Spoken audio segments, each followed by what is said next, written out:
ঢাকায় সিলেট টাইটান্সের বিপক্ষে ব্যাটিংয়ে নেমে শুরুতেই উইকেট হারায় Rajshahi Warriors. Opener Tanzid Tamim out 7 বলে 9 রানে। আরেক ওপেনার সাহেবজাদা ফারহানেরও বিদায় 12 বলে 14 রানে। এরপরে অভিজ্ঞ মুশফিককে সাথে নিয়ে অধিনায়ক নাজমুল হোসেন শান্ত দলের হাল ধরে।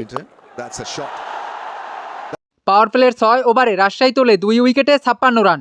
অধিনায়ক নাজমুল হোসেন শান্ত আউট 21 বলে 34 রানে। 10 ওভারে রাজশাহী ওয়ারিয়র্সের সংগ্রহ 3 উইকেটে 88 রান। 11.1 ওভারে রাজশাহীর স্কোরবোর্ড 17 রানে পৌঁছে। বেশিক্ষণ টিকতে পারেননি জেমিন ইসাম আউট 10 বলে 12 রানে। 15 ওভারে রাজশাহী তোলে 4 উইকেটে 118 রান। শেষ দিকে সিলেট বোলারদের দুর্দান্ত বোলিংয়ে রানের গতি বাড়াতে পারেনি রাজশাহী। শেষ 5 ওভারে রাজশাহী সংগ্রহ করে 4 উইকেটে 29 রান। 20 ওভারে রাজশাহীর সংগ্রহ 8 উইকেটে 147 রান। মুশফিকুর রহিম করে 30 বলে 40 রান। নাসুম আহমেদের 2 উইকেট শিকার। 148 রানের টার্গেটে শুরুতেই বড় ধাক্কা সিলেট টাইটান্সের। 15 রানই হারায় 2 উইকেট। তৌফিক খান আউট 4 রানে। অধিনায়ক মেহেদী মিরাজ আউট 1 রানে।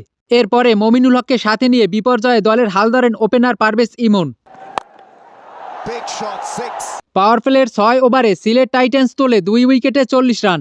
পারভেজ ইমন আউট 30 বলে 41 রানে। 10 ওভার শেষে সিলেট টাইটান্সের সংগ্রহ 3 উইকেটে 68 রান। বাকি 10 ওভারে সিলেট টাইটান্সের জয়ের জন্য করতে হবে 80 রান। আফিফ হোসেন আউট 15 বলে 16 রানে। 15.1 ওভারে সিলেট 5 উইকেট হারিয়ে স্কোরবোর্ডে 17 রান তুলে।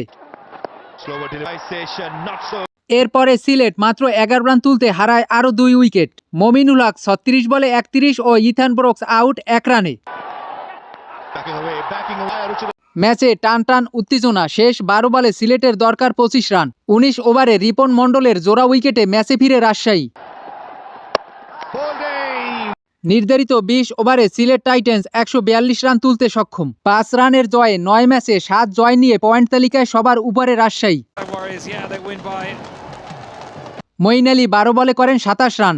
রিপন মণ্ডল 4 ওভারে 34 রান দিয়ে নেন 4 উইকেট।